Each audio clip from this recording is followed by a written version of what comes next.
So if you guys want to follow me on Instagram, it's do better_fitness, and that's for my work one, and our car one is watch_German_cars. Okay, please enjoy the video. Alright guys, so this is going to be our 2025 Taycan Turbo. So my friend picked this up not that long ago actually, and we do have a video coming out with us collecting it and having some problems. It did have to go back within the same day that we collected it, unfortunately, and then they did remedy the problem. I'll tell you what the problem was later. This is one thing I don't like. It says Taycan Turbo in the front, and the rear it just says Taycan. So I don't like that. But otherwise, it's an amazing vehicle. So we did drive this thing back from Germany straight back to England, and we did get 298 miles for a full charge, which is pretty good. That was way better than the Turbo S was getting. Okay, so first we're going to do the in range mode, the WLTP with no climate control, nothing running. They get 391 miles, and that's in the minimum trim model. And with the maximum trim model, they get 346 miles.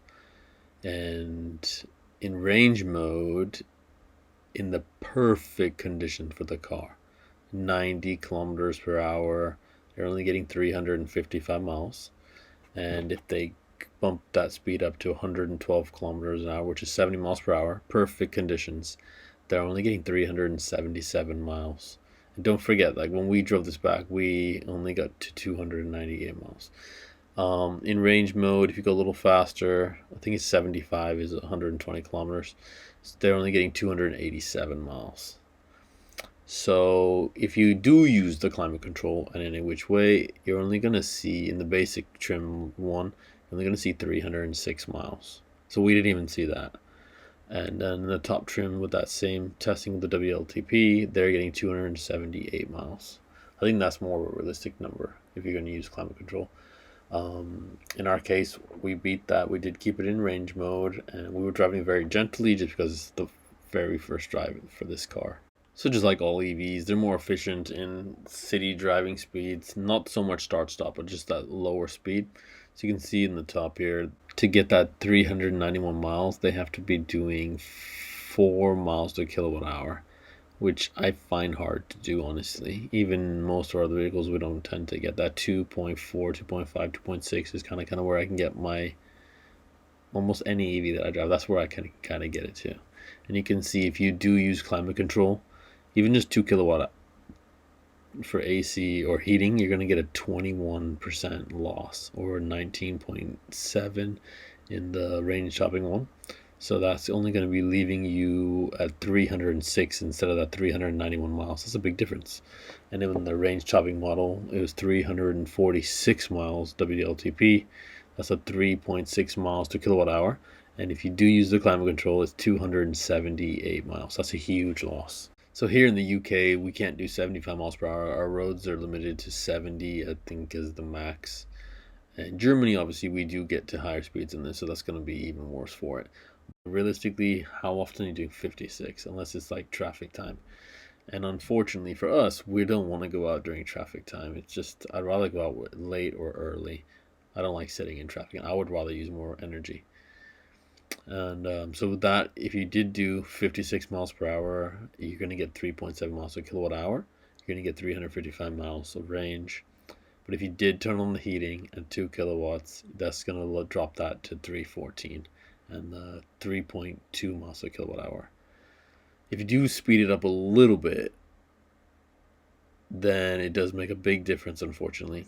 So if you go to like 75, let's just say that's kind of our average in Germany a lot of the time on the Autobahn, just little stretches that we do use, then it's going to get 287. That's 3 miles a kilowatt hour. And if you do have the climate control on, it's going to go down to 2.7 miles a kilowatt hour. You're only going to get 266 miles. But optimum for this vehicle is going to be 112 kilometers an hour, and you're going to be able to get to 377 miles, which is pretty good. I don't think we're going to be able to do that, but that is decent.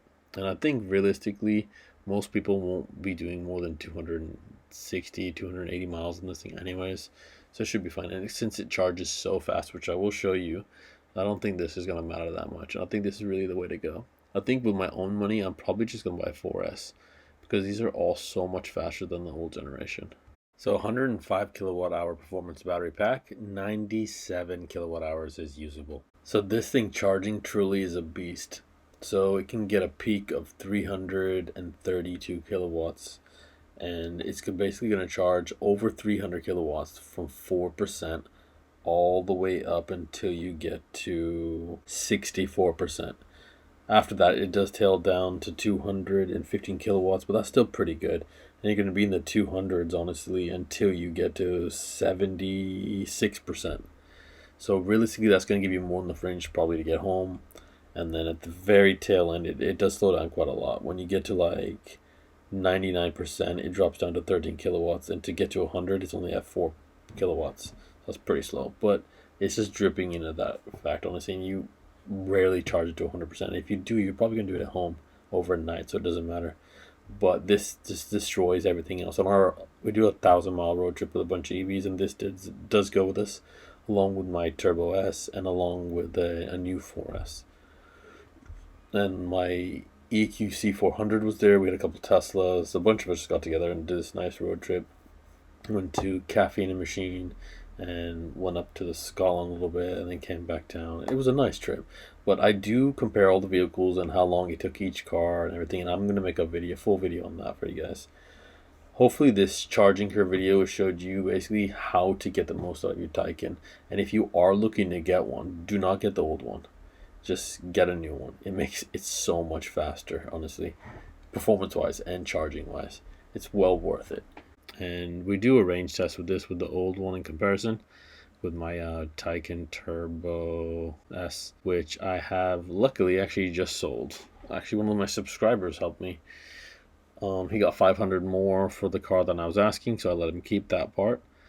And it's kind of cool going to someone that maybe watches the channel now, knows about the channel, and can see the life of the vehicle. Thank you for watching. Please like and subscribe, and I'll see you guys next Wednesday. And if you two have a question, let me know, and I really would try my best to make you a video.